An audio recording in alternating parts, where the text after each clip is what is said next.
Today we're talking about a high-rated movie based on a true story. It's the boldest of the Border trilogy, and even now, countless movie fans still call it a masterpiece. The story takes place in the gray zone of the U.S.-Mexico border, a paradise for drug cartels, and the toughest area for the U.S. government to control. Kate is a rookie FBI agent, sent on a mission to rescue hostages kidnapped by drug dealers. Under heavy fire from the SWAT team, she quickly takes down all the criminals. At first, it seemed like just a routine rescue, but while clearing the scene, she's horrified to find that inside the bullet-ridden walls are rotting corpses. The team immediately searches the whole house and discovers 35 more bodies. The sight is so shocking that even seasoned officers start vomiting. Outside, they find a locked basement that looks suspicious, but just as they prepare to open it, a violent explosion goes off. In seconds, agents standing nearby are either dead or injured, and what started as a kidnapping suddenly escalates into a terrorist attack. The media swarms in, and the incident shakes the entire nation. To quickly calm the situation, the government assigns CIA agent Matt to assist and make sure the case is solved fast. Kate takes a look at Matt, who shows up in flip-flops. As a rookie, she's surprised, but even stranger things are about to follow. Matt gives a brief rundown. Most of the victims were Mexicans trying to cross into the U.S., but the smuggling routes are controlled by a powerful drug lord. Anyone who disobeys is guaranteed a brutal death. The house where the bodies were found is registered to a wealthy local businessman, Diaz, who has strong ties to the cartel. Further investigation reveals Diaz is the cartel's main contact in the U.S. If they catch the drug lord, the whole case will crack wide open. After explaining, Matt asks Kate if she's willing to join the special task force. He warns her it's dangerous, and the cartel isn't even operating inside U.S. territory. Thinking of her dead teammates, Kate doesn't hesitate and agrees. The next day, Matt takes her aboard a military plane where she meets a bearded man she wasn't told about. His name is Alejandro, a former prosecutor from Mexico who now works full-time for the CIA. The plane lands at a military base near the border, the closest point to Mexico, where they'll plan the mission. As Matt lays out the steps, Kate feels like she's just along for the ride, since everything is decided without her input. Maybe that's just how the CIA works. Plans are flexible, changing by the moment. Soon they gather in a meeting room, where soldiers and law enforcement join in. Veterans from Afghanistan, state police, and Delta Force operators. The plan has 3 steps. First, enter a Mexican prison and extract a cartel lieutenant. Second, bring him back to the U.S. for interrogation to learn the drug lord's location. Third, use the intel to catch the boss. Kate is puzzled. Why send in such a massive force just to move one prisoner? After the briefing, she's also confused about Alejandro's role. Why wasn't his name on the mission file? Matt brushes her off, saying, "Just do whatever he tells you. Don't ask questions." Kate is frustrated. Why can't they just be upfront? Matt doesn't hold back. For months, the FBI has arrested countless low-level dealers, but they still know nothing about the people at the top. That's why the CIA had to step in. In other words, the Bureau is out of its depth. If she wants the case solved, she needs to follow orders. The harsh truth leaves Kate feeling like nothing more than a pawn. According to the plan, an armed convoy drives through the desert and reaches the border checkpoint. Beyond the line lies Ciudad Juarez, one of the most dangerous cities in Mexico. As soon as they cross, dozens of Mexican police trucks join them. Some lead, some follow, all loaded with heavy weapons and ammo belts across their bodies. Just to move one prisoner, the security looks like a war zone. Kate can't believe it, but the streets explain everything. Burned out cars, bomb craters, bodies strung up on bridges, constant gunfire. The whole city feels like hell. Even during a short stop, walls are plastered with missing person posters. Juarez has long been destroyed by the cartels. Soon, the convoy is forced to halt. Over the radio comes word that a shootout ahead has blocked their route, so they need to detour. After weaving through alleys for a long while, they finally reach the prison. Before Kate can even process what's happening, Matt's team storms inside. Alejandro warns Kate to stay sharp. Never trust anyone here, not even the police, because the cartel has infiltrated everywhere. The lieutenant is quickly extracted and loaded into the convoy. They head back under police escort, racing against time to avoid a gunfight. As they approach the border, the Mexican escorts peel off. Just as expected, traffic is backed up at the crossing, with hundreds of cars jammed together. Danger is obvious, and cartel gunmen are surely hidden among them. The team scans the surroundings and spots a red Impala and a green Honda. The men inside look calm, but their hands are tight on their guns, ready to strike. To avoid disaster, Matt orders a preemptive move. If the suspects make one wrong move, take them out. Alejandro warns the men to stay calm, or they'll die. But in seconds, it all explodes. The cartel members are gunned down instantly. That's the CIA way. Better to kill first than risk losing the target. After this bloody detour, the convoy makes it back to base. Kate is furious, accusing Matt of murder. How could they shoot without even confirming their identities? Matt doesn't care, brushing her off and walking away. The priority now is interrogating the lieutenant, who happens to be Diaz's brother. At first, he plays dumb, refusing to talk. But then, Alejandro walks in. The moment the lieutenant sees him, he trembles with fear. Alejandro once infiltrated the cartel and is infamous for his ruthless methods. The agents quietly leave the room and even turn off the cameras. What follows is brutal waterboarding until the lieutenant finally spills everything. Meanwhile, Kate is taken to the rooftop and given binoculars. From a distance, Juarez is engulfed in fire and gun battles. Alejandro explains that the chaos comes from rival cartels fighting for power. In Mexico, the drug lords are like gods. Catching one won't just solve the case, it might save the entire city. Matt didn't have time to explain much. He grabbed Kate and told her they needed to move out immediately and gather a crucial piece of information that night, but he still didn't say what it was. Soon, they arrived at a passenger center near the border, packed with Mexicans heading to work in the US. They all looked as lost as Kate, not knowing what they were really a part of. It turned out that Alejandro was there to screen everyone, hoping to find certain individuals. Kate finally couldn't hold back anymore. She demanded to know what Matt was really after, why he couldn't just tell her the purpose of the mission, and why he treated her like a vase from beginning to end. Faced with her valid questions, Matt finally revealed part of the truth. A few hours earlier, a small-time boss had given up two pieces of information. First, only his brother Diaz knew where the cartel leader lived. Second, there was a secret tunnel at the border used to smuggle everything into the US, drugs, money, and even migrants. But since they couldn't pinpoint its exact location, they were here that night to question workers and try to find someone who had crossed before. The next day, some locals helped them locate the tunnel entrance, hidden near the wreck of an old car in the desert. With the tunnel's location confirmed, the final step was to close the net. The plan was simple. Once Diaz's US bank accounts were frozen, he'd be forced to retreat to Mexico, and all they had to do was follow him to the boss. But because the CIA had no legal authority on US soil, the freezing of accounts had to be handled by Kate and the FBI. After identifying one woman laundering money for the cartel, the feds arrested her on the spot. Inside her backpack were stacks of cash and, notably, the same kind of rubber bands traffickers always used. Matt insisted this was enough to freeze the accounts, but Kate wanted more. Ignoring his warnings, she barged into the bank tied to laundering operations, hoping to dig up solid evidence. That reckless move nearly got her killed. Her investigation uncovered how Diaz borrowed $17 million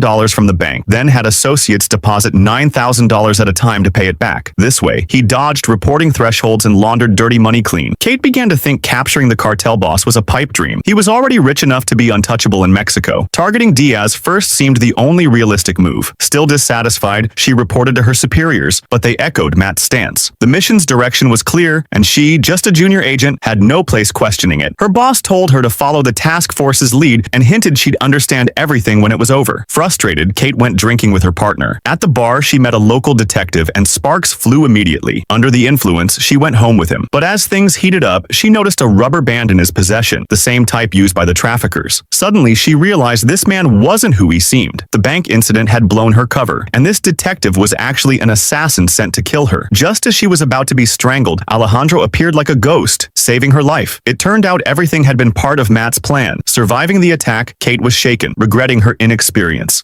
Alejandro told her the killer's true goal was to extract information and that the real target was the entire task force. Meanwhile, in Juarez, a little boy woke his cop father from a nap. They looked like a loving family, but the reality was grim. The father was also working for the cartel. In a city where everyone was drawn into drug trafficking, he became a dirty cop just to feed his family. Every day, he used his police car to transport drugs to the secret tunnel at the border. That was the harsh reality of Juarez. Nobody could escape the drug trade. On the other side, the cartel boss had finally lost patience. Just as predicted, he ordered Diaz back to Mexico. Surveillance satellites caught Diaz leaving the US in real time. All they had to do was follow, and Matt immediately launched the final strike. The team would raid the tunnel that very night. Before departure, Matt tried to leave Kate behind. Another officer explained bluntly that her only role was to make the CIA's actions legal. Though stung, Kate refused to quit. Fueled by pride, she geared up and joined the team. As night fell, the heavily armed squad of 10 moved out with night vision and thermal imaging gear. Guided by satellite, they quickly reached the tunnel near the wreckage. In the pitch-black night, their goggles lit the way as they advanced. Inside, the team unleashed ruthless fire, cutting down anyone they encountered. The unit worked in perfect sync, while Kate trembled, barely able to keep up. When she saw Alejandro break off down a side passage, she followed. At that same moment, the corrupt cop was unloading cargo in the tunnel. Gunfire echoed, and his colleagues panicked but couldn't abandon the load. Then, silence fell. Sensing danger, one of them tried to flee with the keys but was shot dead. Alejandro had arrived. arrived. He threatened the cop, ordering him to cooperate. Kate rushed in, demanding Alejandro lower his weapon and not harm the officer. Without hesitation, Alejandro shot Kate, wounding her just enough to stop her from following. He explained this was Mexico's territory where she had no authority, then left with the cop. Staggering out of the tunnel, Kate confronted Matt. Why had Alejandro gone off alone? What were they hiding? With no choice left, Matt revealed the truth. Alejandro's cover in Mexico had been blown years earlier, leading the cartel to brutally murder his wife and daughter. Since then, he had lived only for revenge, later joining the Colombian cartel. The shocking twist? The Colombian cartel's real master was the U.S. government. Tired of chaos in Mexico, Washington used the CIA to restore order, which really meant eliminating rivals and controlling the trade. Alejandro's mission was to kill the boss, restoring balance to the market while exacting his personal vengeance. Kate was devastated. The Joint Task Force was nothing but a facade. They weren't serving justice. They were enforcing a cruel system. She vowed to expose the truth, but Matt was indifferent. Meanwhile, Alejandro forced the dirty cop to intercept Diaz. After shooting the cop and crippling Diaz, he extracted the boss's location. With ruthless efficiency, Alejandro stormed the compound. He cut down guards with deadly precision and finally reached the villa's heart, where the cartel boss was dining with his family. Sitting across from his enemy, Alejandro stayed calm while the boss tried to keep his composure. The boss pleaded in English, "Kill me, but not in front of my children." Alejandro sneered. Did you ever care about anyone else's family? With one final gunshot, he avenged his loved ones. Days later, Alejandro visited Kate at her apartment with a waiver in hand. Signing it would certify that the operation had been legal and by the book. Kate, shaken and broken, refused. But when Alejandro pressed a gun under her chin, she realized she had no choice. Under the shadow of death, principles meant nothing. She signed. Before leaving, Alejandro warned her to move away. This was a land of wolves, and she was too fragile to survive here. Then he left. Kate ran to her balcony, gun in hand, aiming at his back. Alejandro turned calmly, glanced at her, and walked on. She couldn't pull the trigger. It wasn't fear. It was because her entire worldview had been shattered. And that's where the story ends. When Sicario was released in 2015, it caused a storm and remains a modern classic. Directed by Taylor Sheridan, it was his rawest, most haunting portrait of the border and a searing indictment of the human cost behind it. This world still lives in gray zones. Some drift with the tide, while others carry impossible burdens forward.